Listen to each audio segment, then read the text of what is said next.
tinha um funcionário. Primeiro dia entrou 2 clientes. Um poder de fidelização na loja assim, Carro-chefe, né? gigantesco. Eu lembro que eu dormi 6 meses no depósito, lá um colchão no chão no fim do depósito, lá eu e um gerente lá, e dormi uns 6 meses. Olá, pessoal. Eu sou o Lucas e eu estou aqui para mais um episódio do nosso Conversa de Padaria. Um podcast para você, dono de padaria, de supermercado, onde nós pretendemos levar conteúdos relevantes e importantes para você, varejista.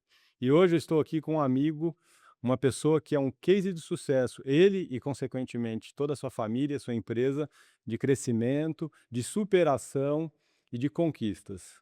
César Grick, seja muito bem-vindo. Obrigado pelo tempo, obrigado por abrir mão da tua agenda, que eu acredito que seja muito corrida aí.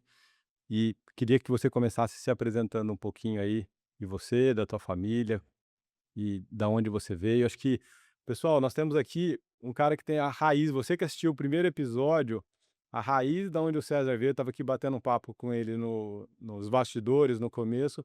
A raiz dele é muito parecida com a nossa. É isso, né, César? Sim, eu que agradeço a oportunidade, né, de estar aqui. A gente tem uma história parecida, né, até a gente conversando de começo, né, de começa a história do varejo hoje é muito parecida, né. Se você olhar a maioria do varejo, você vê que é poucos que começaram grande, né. É. Poucos, a maioria tem uma história muito bonita, né, de superação, de esforço, de aprendizado, né.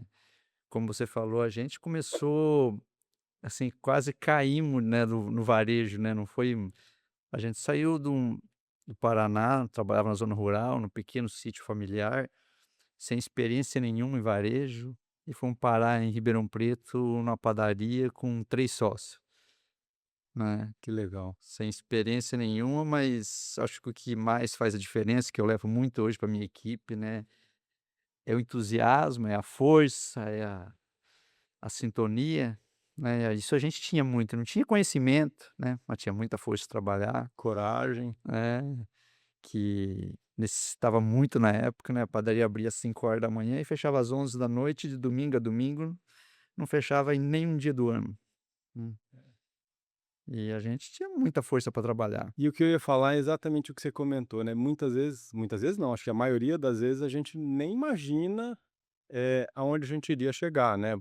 Você hoje, César, para quem não sabe, o pessoal tem uma rede de supermercado, administra uma rede de supermercados com 12 lojas.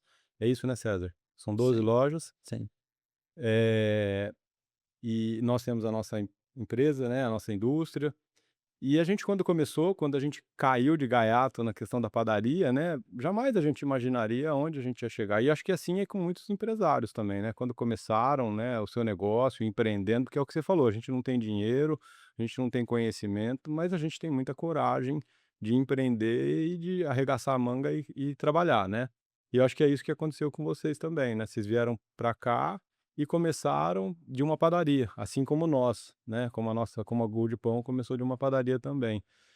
Então e a gente valoriza muito isso, né, cara, porque eu acho que você como eu, não queria te ouvir um pouquinho, a gente padeiro faltava de madrugada, tinha que correr atrás ou tinha que ir lá junto. Eu lembro do meu pai indo para dentro da produção para poder trabalhar, né, para poder tirar o produto no outro dia.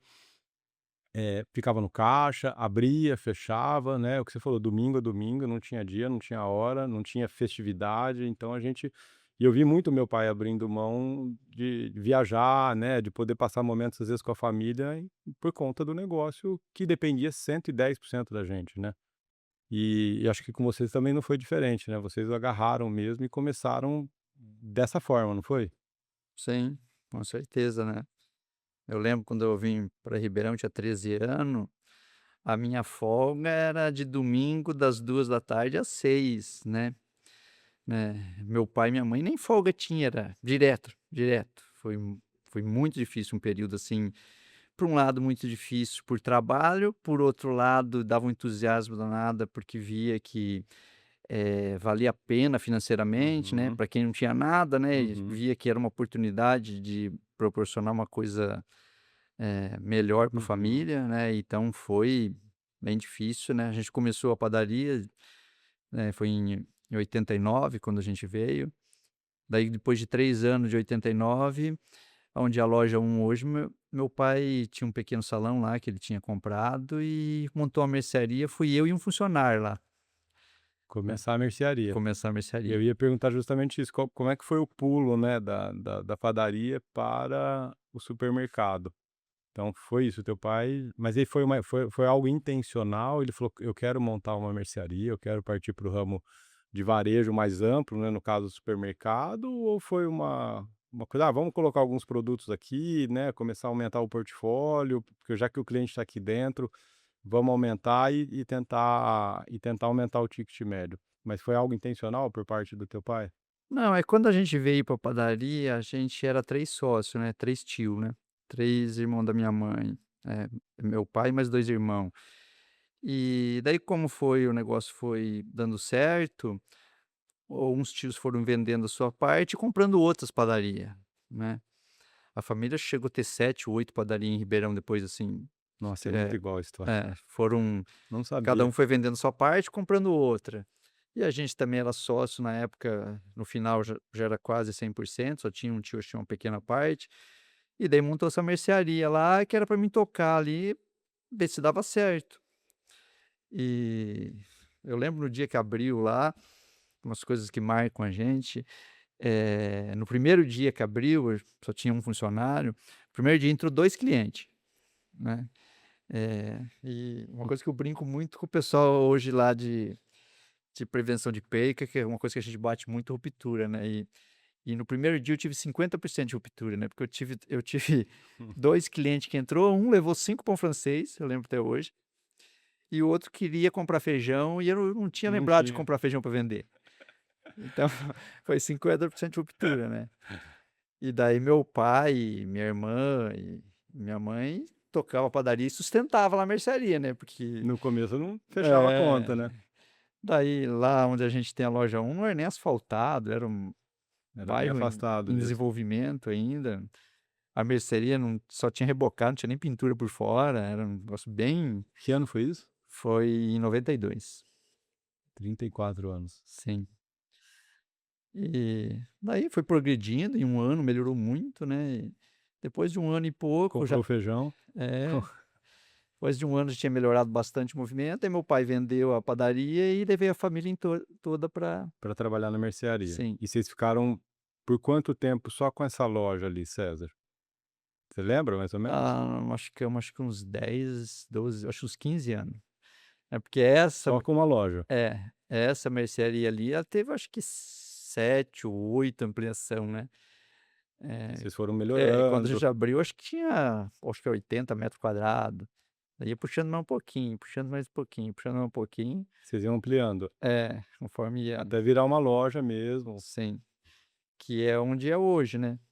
Hoje ela tem 800 e poucos metros lá, mas para chegar nesses 800, acho que foi umas 7, 8 ampliações. ampliações, né. Que legal, que legal.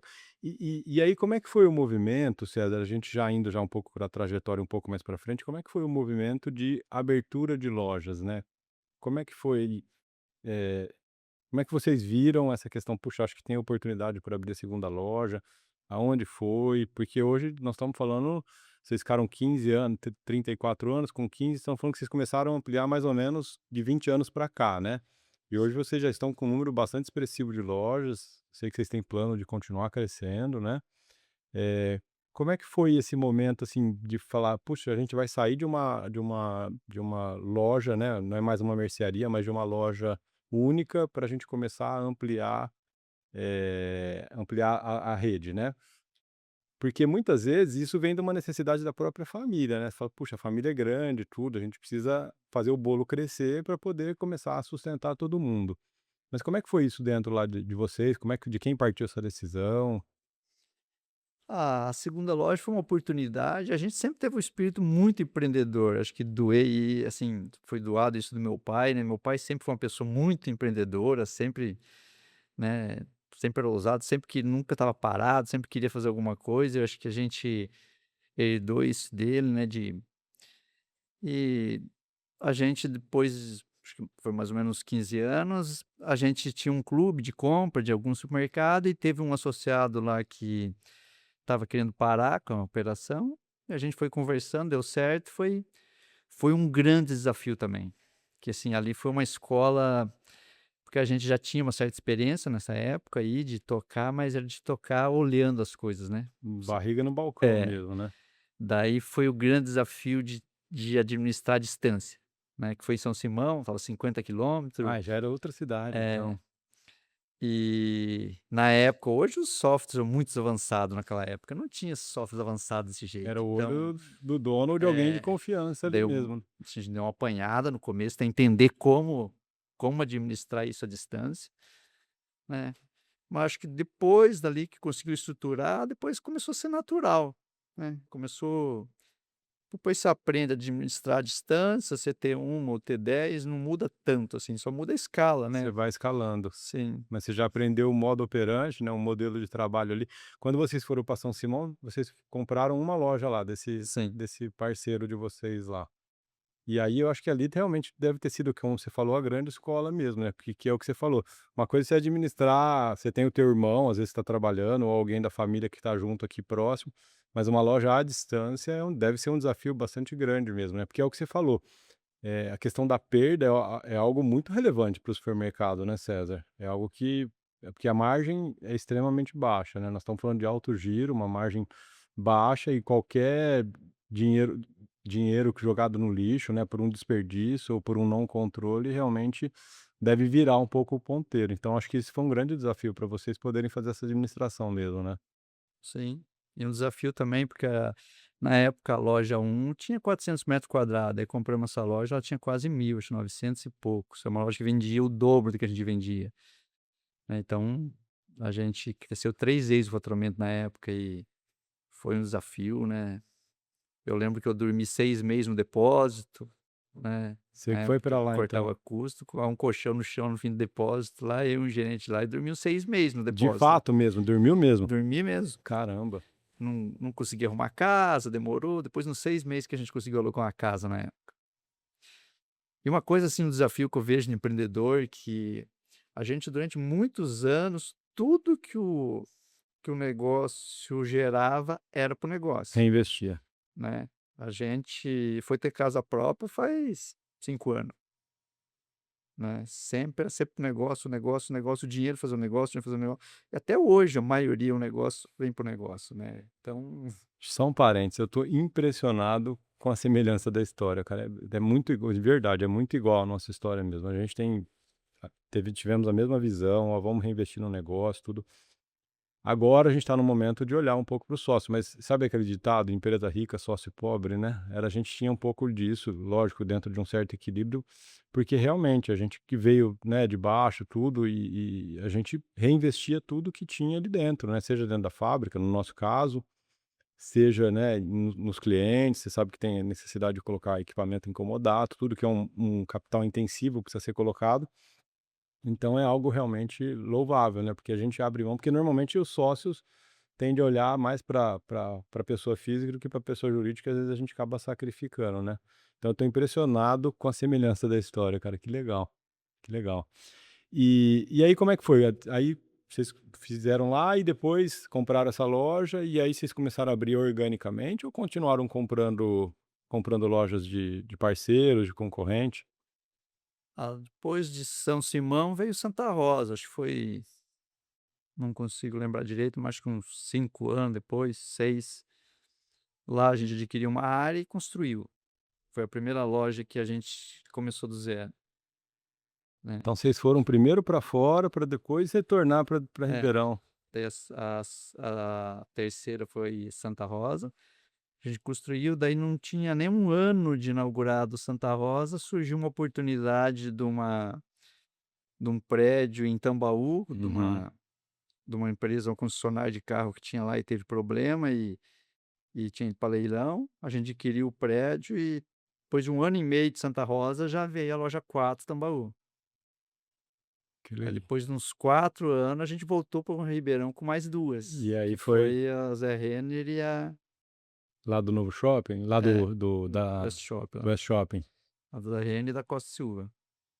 Depois de mais um ano e meio, comprou mais 2 no Sertãozinho, aquelas 2 do Jimenez lá. Sim.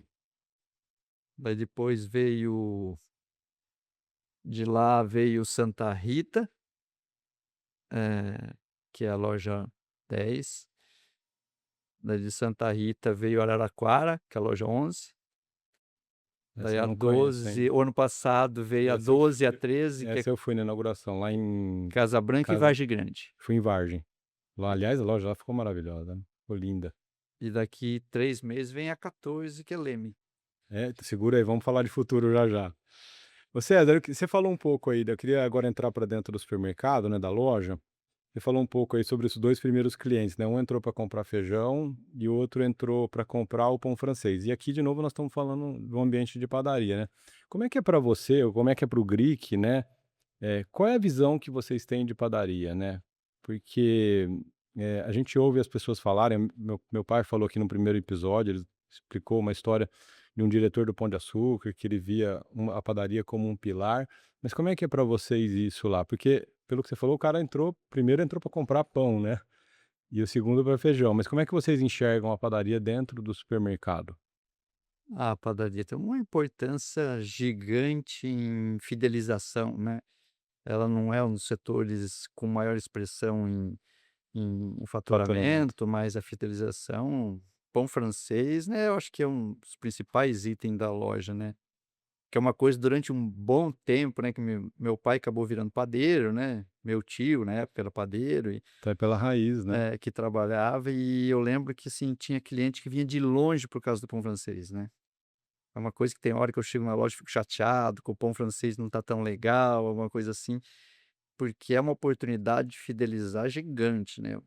O pão francês, né, muitas vezes eu converso bastante com a equipe lá, a gente toda hora tem que sofisticar a padaria, melhorar, que eu acho que isso agrega, mas muitas vezes você não está entregando o pão francês, né.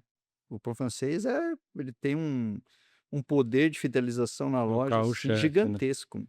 A gente a gente usa alguns dados lá para analisar clientes, né, e a gente vê que a penetração do pão francês em algumas redes, eu não sei quanto é a tua lá, talvez você tenha esse dado, no ticket da loja chega a passar de 90%. Que isso quer dizer, pessoal? Cada 10 pessoas que entram na loja, 9 ou mais compram um pãozinho francês, que é isso que você está falando, né, que o pão francês, né, ou a padaria é um pilar estratégico para você poder fidelizar o teu cliente dentro daquela loja. Sim, e é um produto que o cliente que tem o hábito, ele compra praticamente todos os dias, né. Às vezes até 2 vezes por É, dia, né, e dependendo se for uma loja sim, mais bairrista ali, que tem um bairro sim, é uma próximo de residência. oportunidade, né, é uma coisa cada vez estão tentando intensificar mais esse olhar, né, que uma época com o crescimento você ganha muita coisa, outras coisas acaba se você não cuidar direitinho, você perde, né. Eu acho que esse é um grande desafio, César, que vocês, né, que eu até gostaria que você compartilhasse aí como é que vocês fazem. Quando a gente começa a crescer demais, né, que é o que você falou, fica difícil a gente poder administrar, o crescimento, né, muitas vezes. Aí a gente precisa começar a profissionalizar o negócio, né, seja com ferramentas, sejam com pessoas. Mas como é que vocês hoje controlam, né, essa questão da qualidade? Como é que vocês controlam? Como é que vocês definem, por exemplo, o mix de cada loja? Porque vocês têm lá lojas em diferentes regiões, seja da cidade, até em cidades diferentes, como você falou. Como é que vocês fazem essa gestão da padaria hoje lá? Hoje a parte de software avançou muito, né, então ele ajuda muito, né, então a gente olha para os ABCs de venda, né, o que tem maior performance, né. Olha muito para o mercado, o que está acontecendo, o que tem de novidade, né. Muitas vezes você não está atento a uma determinada, tendência, então você acaba vendo e e hoje, a a parte de informática ajuda demais, né. A gente investe muito, assim, acho que investimos até acima da média, da maioria do setor nessa Eu parte de acredito. informática, né. Até estamos acabando de passar por uma reestruturação, assim, de mudança de acho que daqui mais uns 6 meses nós já temos muito número, mas daqui 6 meses vamos ter uma clareza muito mais, investindo em IA, investindo em BI mais sofisticado, assim, que a informação faz muita diferença, né, de Com certeza, porque a informação boa leva a uma decisão boa, né. sem dúvida, A informação mais ou menos, a sua decisão acaba não sendo tão assertiva. sem dúvida. Eu ia perguntar se vocês estavam usando IA, mas você já me respondeu. Mas só para entender, as lojas de vocês em determinadas regiões, tudo, vocês têm diferença de mix, da padaria ou não? Vocês têm lá um mix padrão, um planograma padrão, e vocês cobram isso do caso do gestor da padaria ou do gerente da loja? Ou vocês administram de forma diferente, a depender da loja? Muito pouca diferença, muito pouca. A maioria, tem, eu acho que loja que tem um pouco mais de diferença é a loja um, né, que ela é uma loja bem menor do padrão da rede, né, que é uma loja de 800 metros só. Até nós estamos acabando de aprovar o projeto, ano que vem nós vamos até fechar essa loja, nós compramos uma área, um quarteirão inteiro, Próximo ali. 2 quarteirão ali, vamos fazer uma nova loja e isso é um ponto, crucial para nós, a gente tem muito orgulho de onde a gente começou, então a gente vai fazer uma loja lá, assim, que vai ser a melhor loja do bairro, Loja modelo. né, vai ser uma loja, assim, diferenciada, aquele Que cliente legal, merece, né, que então legal. vai ser uma loja 2.600 metros de área de venda, 200 vagas, um complexo com lojas, 2 níveis, estacionamento, vai ser uma Que loja, assim, legal. muito diferente. Ela tem um mix um pouco diferente por questão de espaço, Sim. né, é uma loja bem Então você apertadinha, restringe, privilegia é, aqueles produtos mas de as maior outras é giro. muito parecida. Entendi. Que legal. E, assim, aquilo que eu falei, né, a questão da importância só fazendo um complemento aqui, do pão francês da padaria, no caso, né, na loja, né, do supermercado. Meu pai esteve aqui esses dias e ele falou que isso ele aprendeu com um diretor lá do Pão de Açúcar, que pra ele foi uma escola, uma grande escola, isso em 96. Estamos falando de 30 anos atrás também, a gente estava começando aí, né. E ele falou que ele cuidava de 3 pilares dentro da loja, né, que hoje acho que não é segredo para ninguém, mas naquela época foi algo que fez muito sentido pra gente, que não tinha tanto conhecimento, né. Ele falou: o açougue, o FLV e a padaria. Mas de todos, ele falou, eu privilegio a padaria, porque o cliente, é o que você falou, ele tem o hábito de vir todos os dias comprar o pãozinho, às vezes 2 vezes por dia.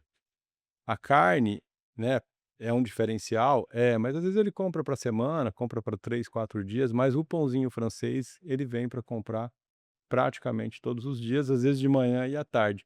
Então o fato do cliente estar dentro da loja, buscando aquele produto que hoje é qualidade, você falou que tinha pessoas que vinham de longe buscar, eu passei isso dentro da padaria, que a gente tinha uma padaria na Bernardino de Campos ali, frente ao Marista, no centro, e eu lembro que tinha gente, naquela época a cidade não era do jeito que é hoje, né. O Jardim Canadá parecia que era outra cidade, né, Bonfim Paulista era literalmente outra cidade. Ele saía de lá uma vez por semana, comprava, eu lembro que eram sacos, assim, de viagem, comprava, eles tocavam no freezer e ele ia descongelando durante a semana por conta da qualidade do produto. Então, verdadeiramente é um desafio, né. Eh, aí eu queria ir um pouquinho na linha, César, você falou um pouco de tecnologia. Eu sei que vocês ali usam e abusam, e vocês inclusive acho que são uma referência hoje para muitos supermercados, muitas redes, às vezes até maior em número de loja, com relação à tecnologia, né. Eu queria que você explorasse um pouquinho mais isso. Eu sei que vocês têm lá o clube, né, como que chama? É, Fangric, Fangric. Tem mais de 200.000 clientes fidelizados ali, é isso? sim. Como é que é isso? Como é que vocês utilizam, essa ferramenta, né, essa ferramenta de fidelização, que não deixa de ser, dentro da loja ou dentro das lojas ou lá na rede para potencializar a venda, para atender melhor o cliente, né, que tudo faz parte da experiência do cliente. Como é que vocês estão utilizando isso lá dentro? É, esse programa de fidelização a gente começou faz 5 anos, né, na empresa. Foi, eu acho que uma das melhores decisões que a gente tomou, toda a trajetória. Eh, Foi um sistema que permite a gente identificar com mais clareza a preferência do cliente, como que ele vai, se ele está indo na loja, se ele está parando de ir na loja, tentar identificar o porquê disso, né.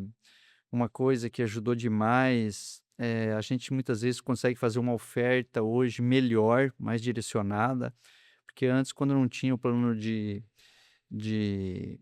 de fidelização, você fazia uma oferta muitas vezes com o próprio fornecedor ajudava com uma verba, alguma coisa, e você direcionava para aquele produto para colocar um preço muito Uhum, agressivo, e a maior parte desse recurso era consumido não era para o seu cliente, era por muitas vezes por outros mercados menores, coisas que ia lá e te comprava um monte, e você não acabava não conseguindo fazer um preço tão agressivo para o consumidor. uhum. Hoje, com esse programa, só tem acesso a essas ofertas o cliente que é fidelizar, então o dinheiro ele rende muito mais, por isso que você consegue Então é fazer muito direcionado. você consegue com o mesmo dinheiro, você consegue fazer um preço muito mais agressivo, né. Essa questão de entender o cliente ajuda bastante, mas é um desafio também, né, eu acho que, assim, a Imagino. gente tem uma nós temos mais de 90% das nossas vendas identificada hoje, O né. que é isso, venda identificado? O cliente se identifica na hora de comprar, então a gente Ah, sabe quem comprou, né, qual é o ta mix que ele está levando? sim, sim, então, é um número altíssimo, é pouquíssimas redes no Brasil que tem esse número, pouquíssimo. Hoje já tem alguns chegando, mas a gente acho que foi o pioneiro, né, até 2 3 anos não tinha ninguém perto disso, né, pessoas que tinham começado muito antes, Uhum, essa quantidade de venda identificada. Mas é um desafio de usar a gente ainda não usa a totalidade dessas informação, porque para estruturar isso é difícil em escala, né, mas a gente vem uhum, aprendendo, cada ano vem passando, vem aprendendo, vem olhando, né, para tentar fazer algo diferente com o cliente, uma coisa mais personalizada, você uhum. conhecer o cliente, né, entender: "Ó, esse cliente vinha com frequência nessa loja, ele está parando de vir", tentar identificar. Muitas vezes a gente não consegue ficar ligando para todos os clientes, mas você liga para alguns, muitas vezes ele te aponta alguma coisa que você tem que melhorar que serve para a Uhum, maioria, uhum. né. Então, é uma coisa que É o que você falou, eu acho que ajuda esse é o maior demais. desafio, né, César, a gente, né, hoje o que não falta pra gente em qualquer área, na vida pessoal, né, por conta do celular e na empresa, é informação. Mas o ponto crucial é, o que é que nós vamos fazer com tudo isso de informação? Porque senão é só um bando de número, né, um monte de número ali em cima da mesa, de planilha, mas se aquilo a gente não conseguir extrair o mínimo possível que seja importante para a gente poder utilizar aquilo em favor do cliente ou do negócio, não adianta nada. Você vai ficar investindo em ferramenta, ferramenta, ferramenta, para ter cada vez mais informação, mas não adianta nada, né?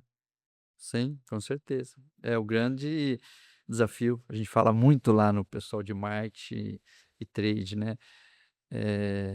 Não adianta nada eu ter um software com mais de 90% da venda identificada e falar que isso é um diferencial em relação a um concorrente meu, se eu não usar essa informação. Se eu não Exatamente. usar é pior, hein, porque eu tenho um custo para E para isso, né, manter tudo isso, exatamente. então você precisa usar, né. É, eu frequento uma, não é um supermercado, mas é uma loja, um tipo de um empório, e toda vez que eu vou, e assim, é uma compra até recorrente, assim, fica perto da minha casa, eu vou umas 2 3 vezes por semana, às vezes, né, lá, e tô sempre me identificando, coloco lá o CPF e tudo, mas nunca recebi nada personalizado, nenhuma oferta, nenhuma nada proativo dessa loja, né, não é uma rede, nada, mas nunca recebi nada que fizesse sentido para mim. Então, assim, você vê que é exatamente isso, às vezes isso já tem uns 2 3 anos, já tem bastante tempo.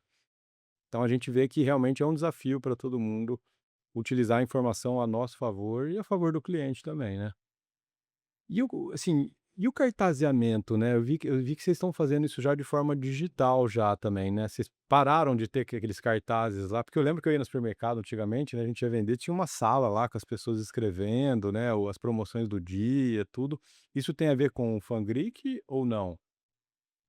Não, uma parte que em Ribeirão Preto, Ou vocês fazem ainda também físico continuam fazendo? manual não, Não. hoje faz na impressora, né, manual muito raro alguma coisa.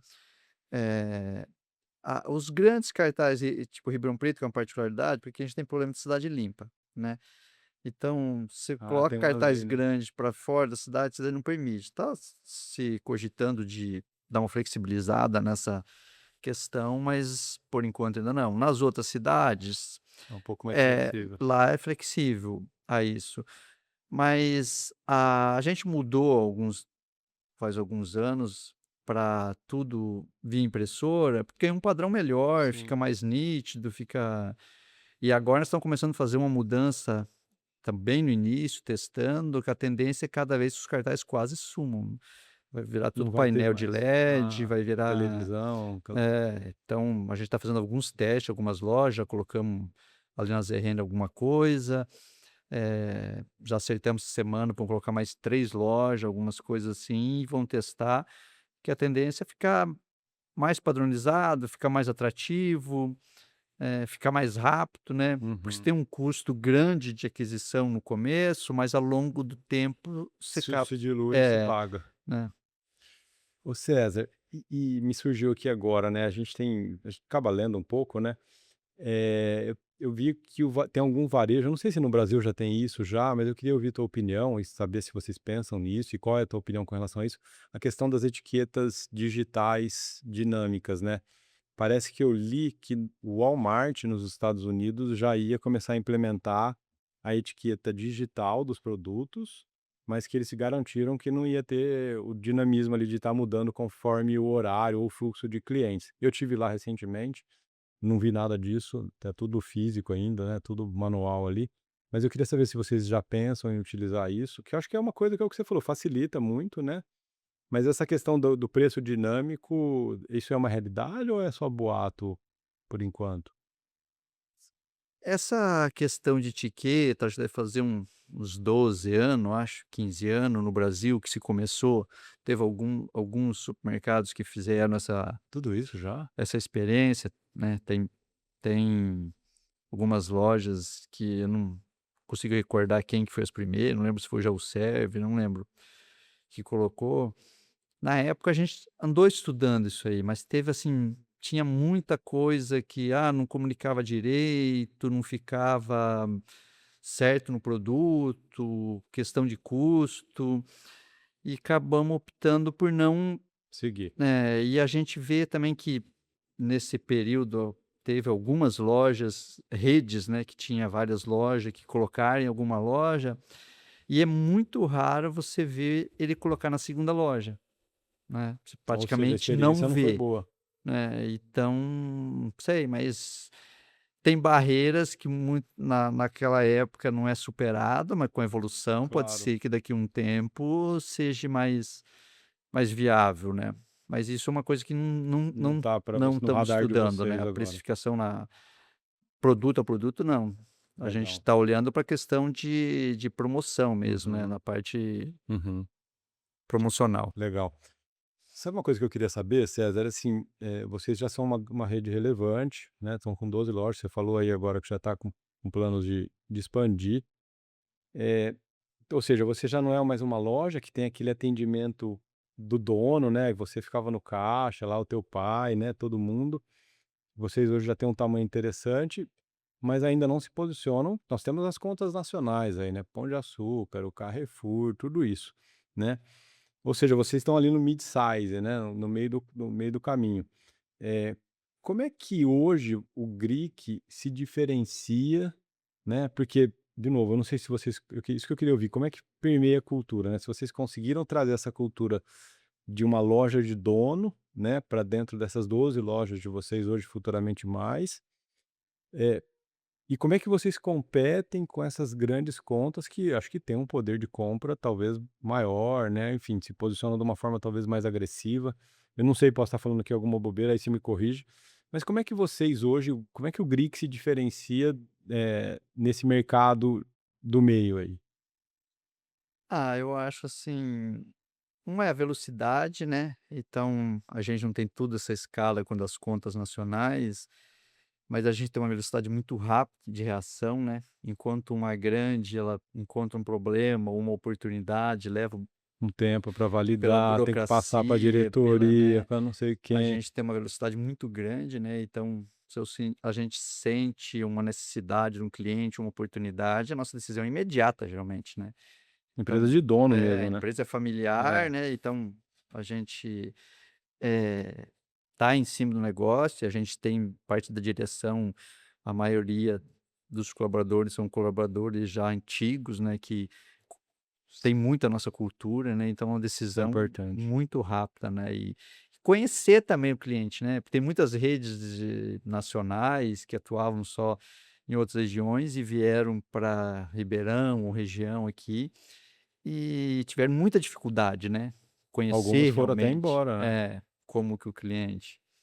E a gente, eu acho que conseguimos encontrar o caminho nisso, né, porque a maioria das nossas lojas são em cidades com menos de 30.000 habitantes. Bairrista pra É, a caramba, né. maioria, né. Então, a gente conseguiu entender esse recado, né, a gente vai muito bem nessas cidades menores, né, como vamos bem em Ribeirão também, mas, eh, a gente conseguiu entender mais rápido, acho que é um grande diferencial de um grande que muitas vezes demora, né, Sim, de tem toda a de buro que você entender. falou, toda a burocracia para poder aprovar, validar, às vezes tem que ir até para outro país, né, para poder e aí Sim. realmente o tempo passa e a oportunidade também, o cavalo passa arriado uma vez, né.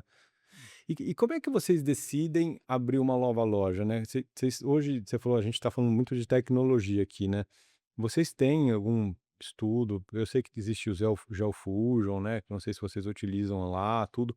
Como é que vocês, eu sei que a segunda foi uma oportunidade, como você falou, né, e às vezes as coisas acontecem assim mesmo, mas hoje vocês que já têm uma estrutura, uma robustez e uma profissionalização, hoje vocês como é que vocês decidem abrir uma nova loja, né? Vocês fazem algum estudo prévio, né, de concorrentes na região, mapeiam, sei lá, o PIB, população, como é que é isso hoje lá para vocês? Não sei se você pode falar também, né, porque a gente tá falando isso aqui deve ir ao ar depois, às vezes se for algum segredo também não tem problema nenhum. Não, não, tranquilo. A gente tem algumas áreas que a gente já tem interesse por acreditar, né, eh, na cidade, né, e em cima desses interesses a gente vai vendo oportunidades, né, quando surge uma oportunidade, a gente tem uma empresa que já faz um trabalho para a gente há um bom tempo de pesquisar o potencial daquele ponto, Uhum. né, então, Faz um em estudo. Ribeirão nós temos a intenção de montar pelo menos mais umas 3, 4 lojas, né. Uhum. Que acho que pelo tamanho da cidade, né, e só Comporta. temos 3, então caberia, né. Araraquara, nós queremos montar mais umas 3 também, né, ao Uhum. longo dos anos, né. Sim. E tem mais algumas cidades menores na região que a gente não tem ainda, a gente tem interesse, e daí entre esses interesses a gente vai vendo as oportunidades que aparecem, né. Tem vez, Uhum. a gente tem interesse aqui, mas surgiu oportunidade lá em outra Vamos pra cidade, lá. né. Vamos lá primeiro, né, onde e daí sempre essa empresa faz uma pesquisa, né, vê o potencial daquele ponto, né, de que ele tem potencial e a gente, pelo feeling da gente também, acreditar, a gente decide por sim ou por não. Entendi. E hoje como é que é a administração? Eu sei que você está à frente lá, mas hoje você tem mais gente da família junto lá na queria entrar um pouco nesse ambiente da família, porque como você falou, e nós também somos uma empresa familiar, né. Como é que é hoje a tua estrutura lá de família? Você tem irmãos trabalhando junto? Hoje eu cuido da gestão e mais forte no comercial, né. Tem o meu cunhado que cuida da parte de operação, né, ele é responsável pela operação, e a minha irmã que cuida da área financeira, né, financeira, contábil, fiscal, Então então são fica vocês mais são em 3 lá. sim. O seu pai, o meu estava aqui antes, pessoal, estava conversando um pouco com o César, perguntando do pai dele, né. O seu pai tá na operação hoje ou não já não tá mais? Não, já faz alguns anos que Tá não tá então tá mais. tá com vocês mesmo. E, assim, eu não sei, vocês chegaram a fazer algum trabalho de governança, né, pô, tu trouxe uma consultoria para ajudar a estruturar, porque é um desafio muitas vezes trabalhar não é uma regra, mas é um desafio muitas vezes trabalhar em família, né, com irmãos, tudo. E vocês chegaram a fazer algum trabalho de alguma consultoria para definir papéis ou isso foi acontecendo com o tempo, como é que foi? Não, ainda não fizemos, né, assim, fizemos caseiro, né, mas a gente tá começando a estudar uma empresa até para fazer uma coisa mais profissional, né.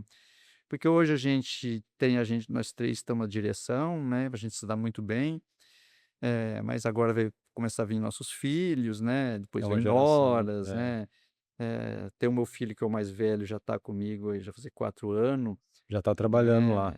né, menino que já comprou a ideia, o sangue, né, a gente tem que estar preparado, né, Com para certeza. essa sucessão, Sucessão. né, se daí minha irmã tem a filha dela está com 16 anos, né, então Daqui provavelmente a daqui pouco uns tá 2 aí, anos é, já tá batendo na é, porta a lá. gente vem incentivando que venha, Isso né, aí. minha irmã sempre fala: "Ah, pode fazer o que quiser, né, mas você vir para cá, você já tem uma oportunidade maior, né", Sim, e depois eu tenho mais 2 filhos menores, né, um tem 15 anos e o outro tem 9, né, e daqui a pouco todos eles, eh, vão com certeza vão ser herdeiros, mas não necessariamente vão ser sucessores. sucessores, né, eles têm que ter primeiro tem que ter perfil e querer, né. E ser preparado, né, que é isso que vocês Sim, estão falando. sim, A gente lá tem a mesma visão também, a terceira geração tá encostando aí já, né, então eu tenho um menino de 17 praticamente, um menino de 19. O menino de 19 já me abandonou, foi seguir os passos da mãe, vai ser psicóloga. Mas a gente tem que fazer realmente e acho que a hora certa é agora, né, César, a hora que as coisas estão bem estruturadas, né, acho que quando tá tudo muito bem, acomodado entre a família, tudo muito bem acordado, que facilita muito o trabalho, sim, né, sim, e evita muitas vezes um prejuízo para a própria operação da empresa, né. sim. Então, acho que o caminho é esse mesmo. E assim, você falou um pouco sobre, tá no chão da loja, né, eu quero fazer essa relação entre dono, né, sócio e as pessoas que estão junto com a gente. Você falou que tem muito funcionário antigo, né. Mas hoje vocês estão com quantos funcionários? Mais de 1000, né? 1.350 acho que é. É, quase 1.400 funcionários. É muita gente, muita gente. Como é que vocês eu sei que mão de obra hoje é um grande desafio, né. Mas você falou desse atendimento personalizado, né, de conhecer o cliente, mas eu acredito que você, César, nem a sua irmã que está no financeiro, ou o seu cunhado que está na operação, talvez ele esteja mais junto ali, né, na loja, mas como é que vocês garantem, essa cultura do César, né, do teu cunhado, da tua irmã, da família permear para eu sei que é um desafio isso e talvez a gente não consiga 100%, né, mas como é que vocês conseguem fazer isso descer para suas 12 lojas e para as lojas que ainda virão, né? Vocês têm alguma dinâmica de reunião? Como é que vocês fazem uma convenção, né, ou é no relacionamento do dia a dia, vocês descem na loja mesmo, visitam loja, como é que é isso?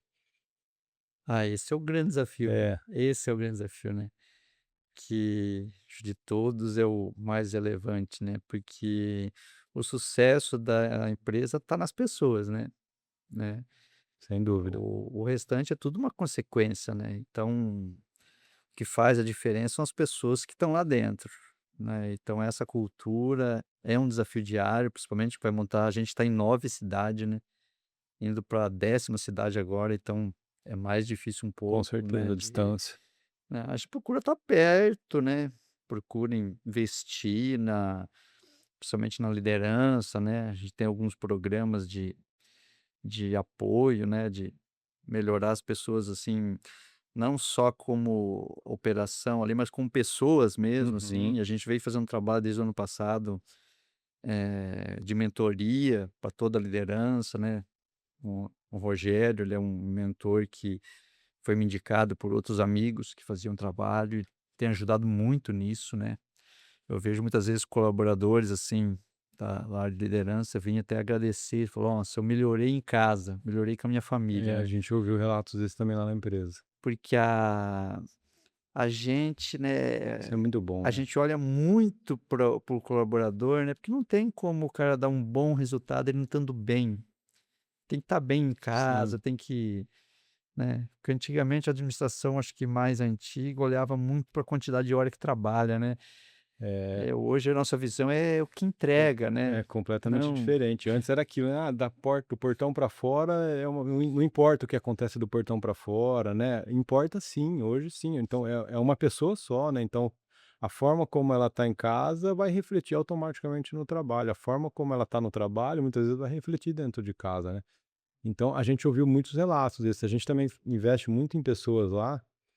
E engraçado, né, não sei quando foi esse start para vocês lá, a nossa área de gente e gestão não é a gente não chama de RH, porque lá a gente separou.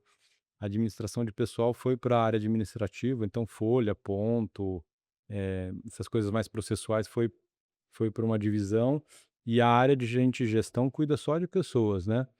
desenvolvimento humano organizacional, parte de benefício, remuneração. E esse start para a gente veio há 3 anos, 3 para 4 anos. E hoje eu olho para trás e falo: "Nossa, como é que a gente demorou para poder olhar com tanto", porque a gente sempre foi uma empresa de olhar para as pessoas, né, a gente também sempre muito próximo, né, dividindo um pouquinho ali com as pessoas, mas esse olhar, né, de poder ajudar, contribuir para as pessoas, formar os próximos líderes, né, a gente está falando de sucessão de sócio, mas tem a sucessão também da nossa liderança, né. E a gente ouve muitos relatos desse. E quando que foi esse start de vocês aí ou vocês já vêm fazendo esse trabalho há muito tempo de desenvolvimento da liderança das pessoas dentro lá da Rede Greek? A gente vem aprendendo com o tempo, né, cada dia melhorando um pouco mais, né. Eh, a gente já faz alguns anos que isso também é bem separado lá, né, que eles chamam lá de DP, né, tudo que é parte É, burocrática, legislação se separaram financeira, lá né, também. e gerente de RH, hoje ela é uma psicóloga, né, é a Aline, faz um excelente trabalho, né, de que a gente cobra dela de tratar com pessoas, né, mesmo assim, Uhum, de a gente vem construindo, né, todo dia dá para melhorar, né, todo dia que e é o grande desafio, eu acho o grande desafio, principalmente do varejo hoje, é mão de obra, né, é um sim. desafio gigantesco, né. E você que é É, serviço, né, cara, é uma coisa que não dá para automatizar, né, diferente muitas vezes de uma indústria que daqui a pouco estão falando de robô, um monte de coisa, algumas coisas mais operacionais, mas lá não dá, né, lá realmente depende 110% de pessoas, né. sim. Tem algumas coisas que, vem se cogitando muito na empresa, eu acho que a gente vai ter que repensar muita coisa na questão de autosserviço, né, nós estamos até reestruturando, a partir do ano que vem já vamos começar a fazer algumas coisas diferentes, algumas lojas para aumentar o autosserviço, porque a mão de obra está ficando cada vez mais escassa. Então tem questão de equipamento, espaço, que é uma coisa quando a gente ia visitar lá fora, a gente já via esse autosserviço, né, principalmente no mercado americano, né, que Uhum. você via lá você só vê quase autosserviço, né, Sim, e a gente via muito distante e hoje a gente vê que a gente vai ter que ir para aquele caminho, porque sim. não vai ter mão de obra, né. Não é uma Né, escolha, né. então, né, na parte de frente de caixa, que é uma coisa, assim, bem complicada, né, costuma ter, assim, bastante falta, e todo cliente que entra na loja vai passar pelo checkout, Sim, né. A gente vem investindo bastante em self-checkout, né, já tem loja que já tem 40% da venda passando no self, né. 40%. É, o nosso melhor case já é 40% Puxa vida. de self, e é uma coisa. Sim, cada 3, 4 meses eu coloco mais 2 numa loja, mais uma, vai, Então tá né. tombando Então, devagarzinho. se a gente teve aquele dia o funcionário não conseguiu vir por algum motivo, o cliente tem uma opção lá, né, para não precisar ficar tanto na Sim. fila, né, porque a vida é corrida para todo mundo, né, o consumidor chega lá, ele quer ser atendido rápido, né, Ainda e mais ficar no numa mundo fila lá, imediatista hoje, né. então é uma solução, né, na parte de dos caixas, e daí a parte de atendimento, acho que dá para aumentar muito o autosserviço, tanto de padaria, tanto de açougue, é uma coisa que a gente está repensando na própria estrutura física das lojas, Sim, né, qual seria o melhor modelo e vamos começar a testar isso. sim. Você falou da fila, realmente eu sou um cara que não gosto de fila. O que eu puder escapar de fila, eu escapo.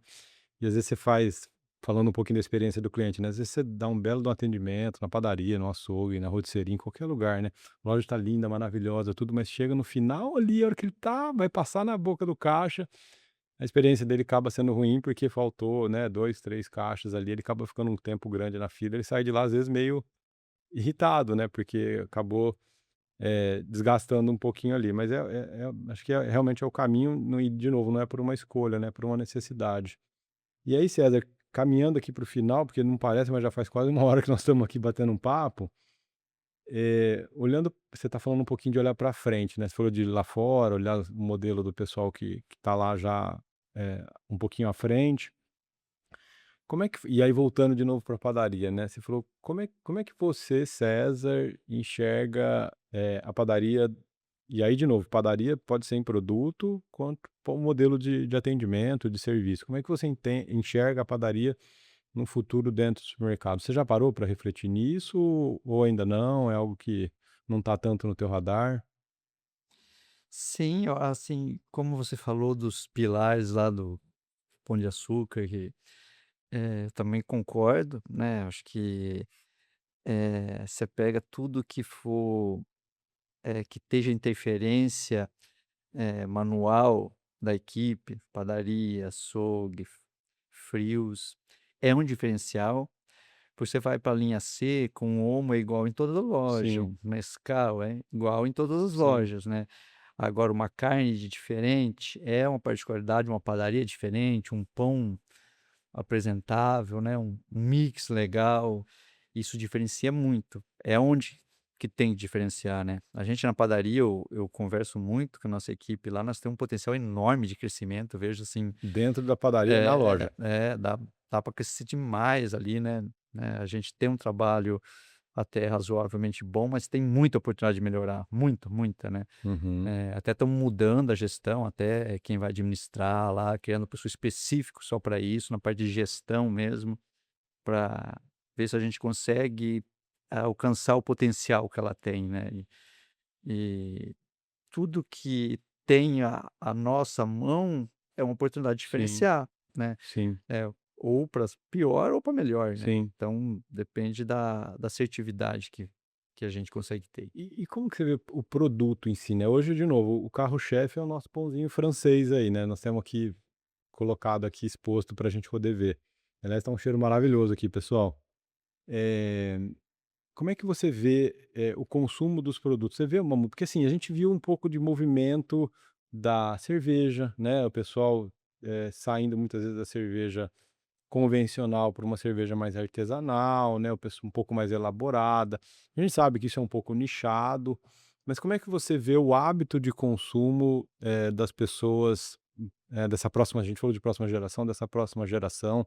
Você acha que o pão francês vai continuar como líder, carro-chefe para sempre?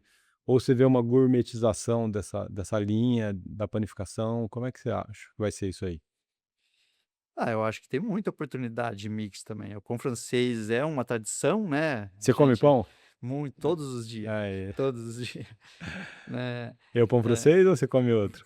mais o pão Mais francês, o pão né. francês. Eu gosto de um pão italiano também, mas pão francês, né, legal. Eu estava conversando com você, eu fui pra Espanha, mês passado, e daí a gente come uns pães diferentes lá, né, Os de nossa, é grão, muito bom e coisa, mas você chega em casa, dá uma saudade de comer o nosso pão francês, né. dá. É um Você e sabe que eu só te fazendo corte, você já continua, minha esposa falou exatamente isso, a gente estava fora também, e ela comeu esses pães elaborados, tudo, ficamos uma semana, na Espanha coincidentemente também, no final do ano passado. E quando ela chegou aqui, a primeira coisa que ela falou, o dia que a gente acordou, ela falou: "Pelo amor de Deus, vai buscar um pão francês pra mim que eu tô morrendo de vontade de comer", porque realmente faz parte do nosso dia a dia, né. Mas voltando, como é que você vê isso das próximas gerações? Você acha que isso continua? hoje, assim, a tendência que a gente está vendo, né, cada vez mais a população, ela está preocupada com a saúde, né, então olhar para o que faz melhor para a saúde, né, produtos naturais têm crescido muito, né, a gente está atento ao que o consumidor quer, Sim, né. fibra, grão. Sim. Mas você sabe que o pão francês, a gente fala, né, eu defendo isso porque, de novo, a gente nasceu dentro do eu falo eu brinco que eu nasci dentro de um tabuleiro de padaria. E a gente conhece muito do processo produtivo, né, porque, de novo, a gente fez parte disso. O pão francês é o pão mais saudável que tem, né, o que tem menos ingrediente, porque é farinha, água, fermento, sal e o melhorador, né, 5 ingredientes. Então, eu sou um grande defensor dele, porque é um produto extremamente artesanal, né, e que a gente sabe exatamente o que está ali dentro. Então eu sou um grande defensor disso, não é porque a gente fabrica, não é que a gente vende, mas porque a gente sabe que realmente ali dentro tem pouquíssimos ingredientes e a gente conhece bem. Eu tenho a minha opinião, né, eu acho que ele vai continuar ainda aí por um bom tempo, acho que independente de saudabilidade e tudo. A gente tem visto inclusive um movimento contrário, eu não sei se você acompanha, César, alguns nutricionistas, nutrólogos defendendo o pão com ovo no café da manhã, né, não sei se alguns deles postando tudo, porque realmente é algo que, acaba sendo saudável, mas eu concordo com você que tem um movimento também de olhar dessa próxima geração, de olhar um pouco mais a questão do fit aí. Cara, maravilha, obrigado, queria agradecer o teu tempo aí mais uma vez. Infelizmente temos que encerrar e dá pra gente ficar conversando aqui, depois vamos marcar um almoço pra gente continuar essa conversa. Dava pra gente ficar conversando aqui um tempão. Obrigado pelo teu tempo, eu sei que a tua agenda é corrida. Queria te agradecer, queria te desejar sucesso e parabéns pela tua história, parabéns pela tua trajetória, parabéns pela forma como vocês trabalham. Vocês são uma referência não só de empresário, mas de empresa. Eu tenho certeza que não só para as pessoas que veem vocês do lado de fora, mas principalmente para os colaboradores de vocês que fazem parte dessa história também. Então, obrigado mais uma vez pelo teu tempo aí. Eu que agradeço, né. Sempre bom conversar sobre o que a gente faz, o que a gente gosta de fazer, né, Sim, então, como você falou, a gente podia ficar o dia inteiro aqui falando, com né, que certeza. a gente faz por amor, né, do que faz. O dinheiro é uma consequência, Sim, né, você faz bem feito, ele vem, né, então, muitas vezes fala assim: "Ah, você trabalha muito", mas a gente fica tão feliz, né, de fazer acontecer, né. sim, Você vai entrar com negócio, tá com loja nova vindo, várias coisas, né, então minha esposa fala: "Nossa, tem dia que você sai muito cedo, chega muito tarde, mas você chega tão realizado", né, não é um sacrifício, sim, né, você vê a oportunidade tanto da empresa crescer e uma coisa, assim, que a gente tem dentro da empresa lá, né, a gente tem uma meta em 5 anos dobrar o faturamento, que legal. eh que a gente olha, assim, muitas vezes e fala assim: "Ah, mas o que a gente já conquistou tá bom demais", entre aspas, financeiramente, pra nós, porque a gente tem uma vida muito simples, sempre foi muito simples, né, como eu Uhum, contei na história, eu cheguei a dormir 6 meses no depósito, né, a gente tem uma vida, mas a gente não se dá o direito de não crescer, porque a gente tem muito colaborador e que a gente entra lá, que entrou ali como repositor e hoje é um gerente, né, de que com o cara cresceu muito e a gente dá oportunidade para o nosso colaborador, porque a gente só pega gente de fora quando naquele momento não tem ninguém preparado, né. Que a gente vê que os nossos melhores resultados são desenvolvimento da cultura dentro da pessoa que empresa, nasceu né. lá dentro, né. Então, é uma satisfação você falar, assim, que teve alguns colaboradores, a gente fez um evento esses dias, o cara falou assim: "Ó, aqui eu consegui formar os meus filhos, crescer, eu consegui comprar minha casa, eu consegui aqui dentro", né, você vê que Muito legal você isso, está muito conseguindo legal, contribuir, né, então é um desafio, a gente faz com muito amor e, eh, muito legal. vamos trabalhar Parabéns, e muito legal, parabéns. Isso aqui que ele está falando é sobre propósitos. Aqui daria um outro podcast, mas vamos deixar para uma segunda oportunidade, né, César? Mas obrigado e mais uma vez parabéns e sucesso para você e toda a família Greek aí, cara. eu que Obrigado. agradeço. Abraço. Valeu.